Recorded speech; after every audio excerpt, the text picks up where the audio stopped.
साथ संगत जी, प्रेम से कहना धन निरंकार जी। एक नई साखी के साथ स्वागत है आप सभी का आपके ही अपने चैनल पर। आज की साखी का विषय है सच्चा साथी। तो चलिए सुनते हैं आज की ये साखी।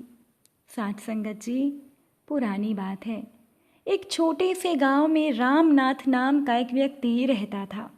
रामनाथ स्वभाव से थोड़ा कमज़ोर और डरपोक किस्म का इंसान था।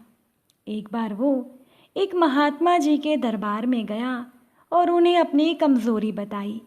रामनाथ महात्मा जी से प्रार्थना करने लगा कि हे देव, मुझे कोई ऐसा साथी मिल जाए जो सबसे शक्तिशाली हो और विश्वास पात्र भी हो, जिस पर मैं आंखें बंद करके विश्वास कर सकूं, जिससे मित्रता करके मैं अपनी कमज़ोरी को दूर कर सकूं। हे देव, भले ही एक ही साथी मिले, पर ऐसा मिले कि वो मेरा साथ कभी ना छोड़े। साथ संगत जी, तो महात्मा जी ने रामनाथ को कहा, तुम पूर्व दिशा में जाना और तब तक चलते रहना जब तक तुम्हारी तलाश पूरी ना हो जाए। और हाँ, तुम्हें ऐसा साथी अवश्य मिलेगा जो तुम्हारा साथ कभी नहीं छोड़ेगा, बशर्ते कि तुम उसका साथ ना छोड़ो। रामनाथ ने कहा, महाराज, बस एक बार वो मुझे मिल जाए तो फिर मैं उसका साथ कभी नहीं छोड़ूंगा। हे महाराज, मेरी तलाश पूरी तो होगी ना। महात्मा जी ने कहा, हे वत्स, यदि तुम सच्चे दिल से उसे पाना चाहते हो तो वो तुम्हें बड़ी आसानी से मिल जाएगा, नहीं तो वो बहुत दुर्लभ है। फिर रामनाथ ने महात्मा जी को प्रणाम किया, उनका आशीर्वाद लिया और चल पड़ा अपनी राह की ओर। सबसे पहले रामनाथ को एक इंसान मिला जो शक्तिशाली घोड़े को काबू कर रहा था। तो उसने देखा कि यही है वो। जैसे ही रामनाथ उस इंसान के पास जाने लगा तो उस इंसान ने एक सैनिक को प्रणाम किया और घोड़ा देकर चला गया। रामनाथ ने सोचा, सैनिक ही है वो। तो रामनाथ सैनिक से मित्रता करने के लिए आगे बढ़ा, पर इतने में सेनापति आ गया। सैनिक ने सेनापति को प्रणाम किया और घोड़ा आगे किया। सेनापति घोड़ा लेकर चला गया। रामनाथ भी खूब दौड़ा और अंत में वो सेनापति तक पहुंच गया, पर सेनापति ने राजा को जाकर प्रणाम किया और राजा को घोड़ा देकर सेनापति चला गया। तो रामनाथ ने राजा को मित्रता के लिए चुना और राजा से उसने मित्रता करनी चाहिए, लेकिन राजा घोड़े पर बैठकर शिकार के लिए वन को निकल गए। रामनाथ भी भागा और घनघोर जंगल में रामनाथ पहुंचा, पर राजा उसे कहीं दिखाई नहीं दिए। प्यास से रामनाथ का गला सूख रहा था। वो थोड़ी आगे गया तो उसने देखा कि एक नदी बह रही थी।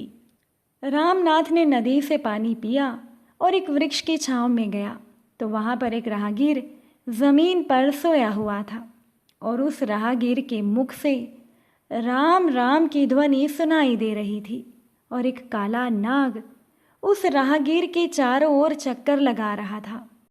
रामनाथ ने बहुत देर तक उस दृश्य को देखा। फिर वृक्ष की एक डाल टूटकर नीचे गिरी तो सांप वहां से चला गया और इतने में उस राहगीर की नींद खुल गई। वो उठा और राम राम का स्मरण करते हुए अपनी राह पर चला गया। अब तो रामनाथ पुनः महात्मा जी के आश्रम में पहुंचा और सारा किस्सा उन्हें सुनाया। उनसे पूछने लगा, हे नाथ, मुझे तो बस इतना बताइए कि वो काला नाग उस राहगीर के चारों ओर चक्कर लगा रहा था और वो राहगीर को सांप ने डसा क्यों नहीं? लगता है देव कि अवश्य कोई शक्ति उस राहगीर की रक्षा कर रही थी। तब महात्मा जी ने कहा कि उसका सबसे सच्चा साथी ही उसकी रक्षा कर रहा था और जो उस राहगीर के साथ था।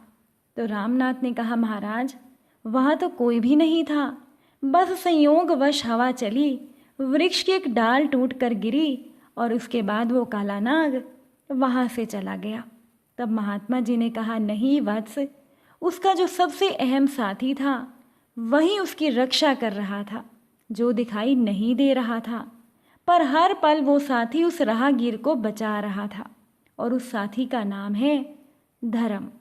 महात्मा जी ने रामनाथ को कहा, हे वत्स, धर्म से समर्थ और सच्चा साथी जगत में और कोई नहीं है। केवल एक धर्म ही है जो सोने के बाद भी तुम्हारी रक्षा करता है और मरने के बाद भी तुम्हारा साथ देता है।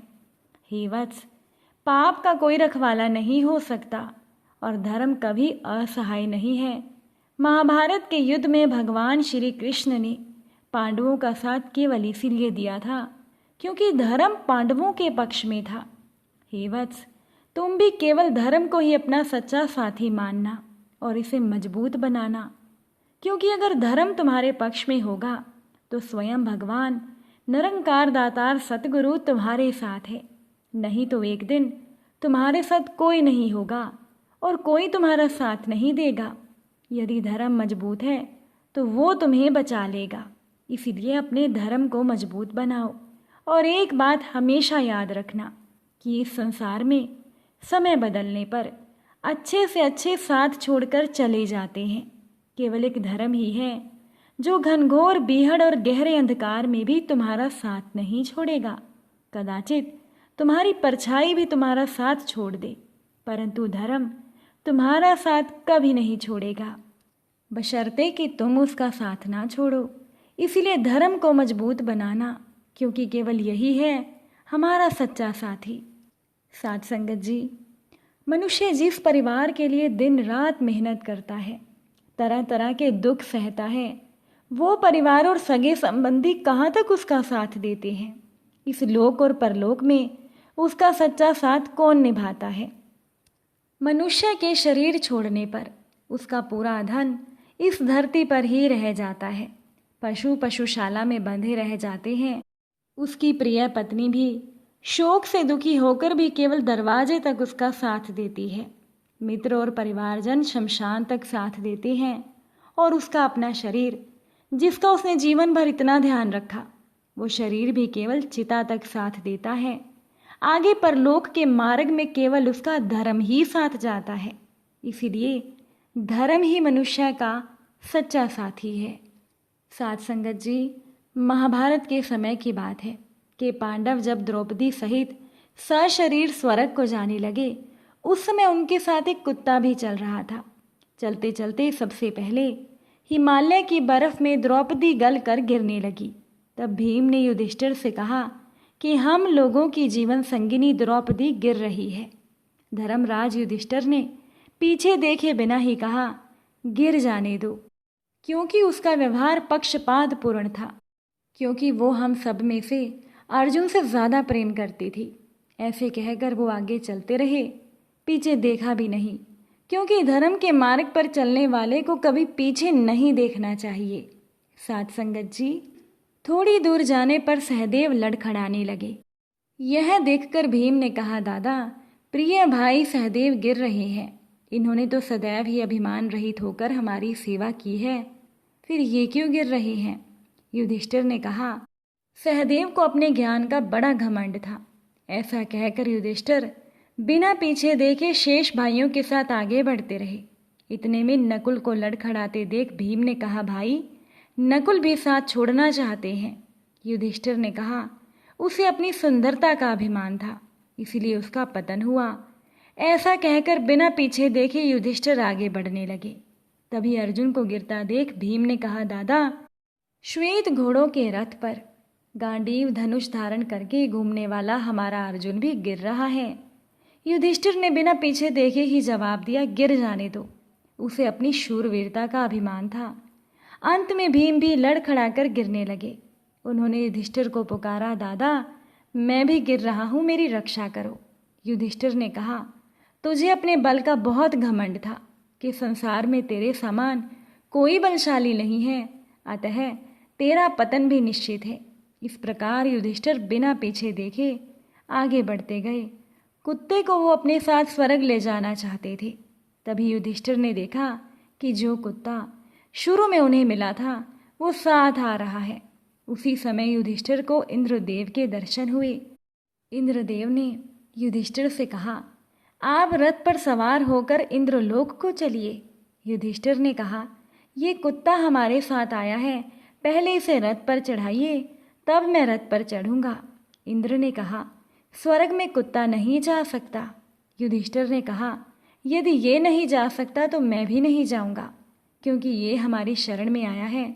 इसे छोड़कर मैं स्वर्ग में नहीं जाना चाहता। नियम है कि शरणागत की रक्षा ना करने वाले को स्वर्ग की प्राप्ति नहीं होती है। धर्मराज युधिष्ठिर ने इंद्र से जब ये कहा, तब धर्मदेव, जिन्होंने कुत्ते का रूप धारण किया हुआ था, वो उपस्थित हो गए और युधिष्ठिर से कहने लगे, मैं तुमसे बहुत प्रसन्न हूँ। अनेक कठिनाइयों को झेलते हुए भी तुमने धर्म का त्याग नहीं किया। इसके बाद देवराज इंद्र युधिष्ठिर को अपने रथ में बिठाकर स्वर्ग ले गए। साध संगत जी, धर्म की जो रक्षा करता है उसकी धर्म रक्षा करता है। मृत्यु के समय कलेश से तड़पते हुए जीव की रक्षा वे वस्तुएं नहीं कर सकती जिनको प्राप्त करने में वो कठिन परिश्रम करता रहा और अनेक कष्ट सहता रहा। अंत समय में केवल धर्म ही साथ देता है, वही साथ जाता है। इसीलिए जो लोक परलोक में हमारी रक्षा करे, हमारा साथ दे, उस धर्म को ही हमें सच्चा साथी बनाना चाहिए। इस प्रकार धर्म ही मनुष्य के लोक परलोक का साथी है। साथ संगत जी, अगर आज की ये साखी आप सभी को अच्छी लगी हो तो इस साखी को ज़्यादा से ज़्यादा शेयर ज़रूर कीजिएगा। आप सभी से फिर मुलाकात होगी एक नई साखी के साथ। साथ संगत जी, प्यार से कहना, धन निरंकार जी।